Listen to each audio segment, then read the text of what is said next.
So like you look in the distance, you feel like someone is watching you, and then you see the monster.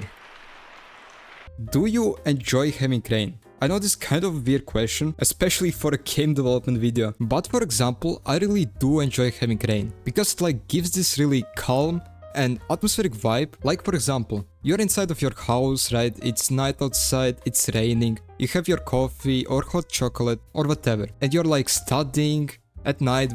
It's like really nice and calm vibe that I really like to have, obviously when I'm not the one required to go outside when it's raining. So like yesterday, where I live, it was raining, and it kinda got me curious, can we maybe actually recreate rain inside of Roblox Studio to make the player feel more immersed? Because like, I feel like, you know, having rain adds a lot to immersion and will make your game stand out more. So I found this dev forum post, as you can see, high performance Reika's rain, made by Angel. Actually kind of interesting how she made her profile picture 2D, but basically she open sourced her rain system. And as you can see, the rain system actually looks kind of decent, and basically I will show you how to set it up. Okay, so the first thing that you will need to do is open the dev forum link in the description. First thing you will have to do is actually like the post, because obviously she could have just kept the system to herself, but she open sourced it anyways. And then just enter this creator link.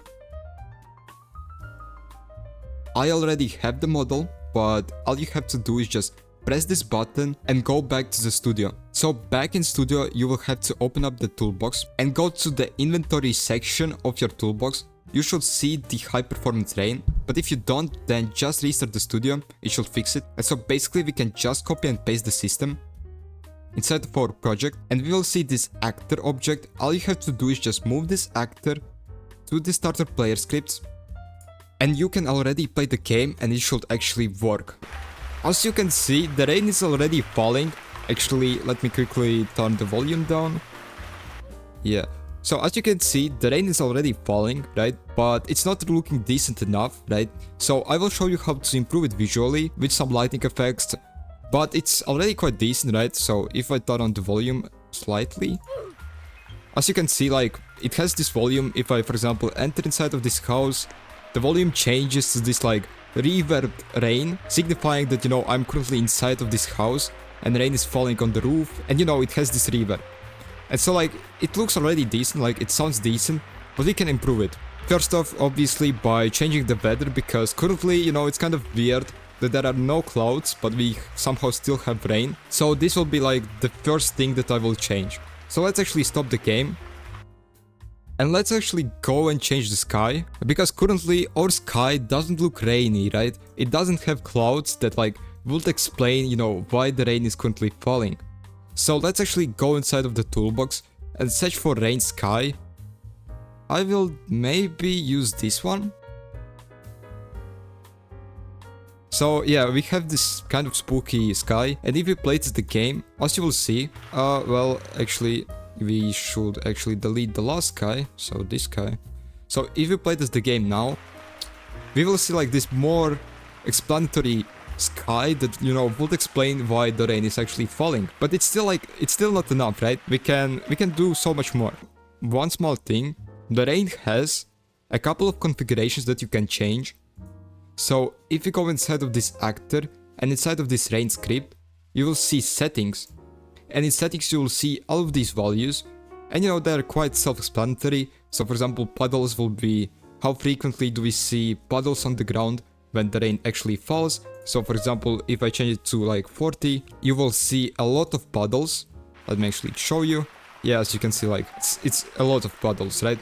So as you can see also, like the range of these puddles, you know, there are no puddles, and it's all can be explained because we have a setting inside of this script called range that basically like to optimize the script, right? So that, you know, performance doesn't like entirely ruin your game. We can change the range. It's very suggestible that you change the range to as small as possible so that, you know, it's not performance intensive, but you should definitely like experiment with this game. So let's for example change it to 150. And as you can see, like the puddles are more spread out, so like further ranges, like I cannot see where the puddles actually like stop falling. But anyways, there are also a couple of more settings. So height, that doesn't really matter. It's basically from where the actual rain is falling from, and also rain amount. So rain amount actually matters, because with rain amount we actually can declare how much rain we have. So currently it's like set at 15. That's quite small amount of rain. But if we like set it, for example, to 100, as you will see, we will have a lot more rain. But obviously this is more performance intensive, so now you might see yourself lagging. So I will set the rain amount to like 50. Also, obviously we can like improve the lighting itself. So for example, you know, if we don't want the player to actually see like the end of the rain, so we can add something called atmosphere, and atmosphere is basically like adding fog, right? So for example, if I take this atmosphere and I believe I increase the density, yeah, as you can see, like we have this like interesting looking fog appearing. So let's actually increase it more. So let's set it to like, I don't know, 0.5, and we can actually increase the haze to make it less transparent. So currently it's like really spooky. We can actually slightly decrease the density, and for example the density to 0.5, and you can already see like this is really spooky vibes, but I feel like, you know, it will really fit well with the rain. One more settings that we can change is obviously the time of the day, because currently, as you can see, we have like shadows with the sun, as if the sun is actually there, but obviously like the sun is currently covered with the fog, so it's impossible to have such like shadows. So we can basically just go inside of settings, first off lighting style to realistic, and we can also change the time of the day to like, okay, this is way too dark. No, this is actually fine, right? This looks kind of creepy. You know, I feel like, you know, someone will like come out of the fog, or like there is an entity that is looking at you. That's kind of funny. So yeah, I believe like we can keep this. As you can see, like the rain is actually like kind of fitting, but obviously this like really creepy atmosphere. So like you look in the distance, you feel like someone is watching you, and then you see the monster. So this is like really creepy and really funny. And if you enjoyed the video, then like please like and subscribe, because it seems like, you know, YouTube doesn't really like my content right now. I only get like 30 views per video, so I hope like this is my big video, because I try to find like something that no one else has really made before and teach you about this stuff. Anyways, good luck scripting.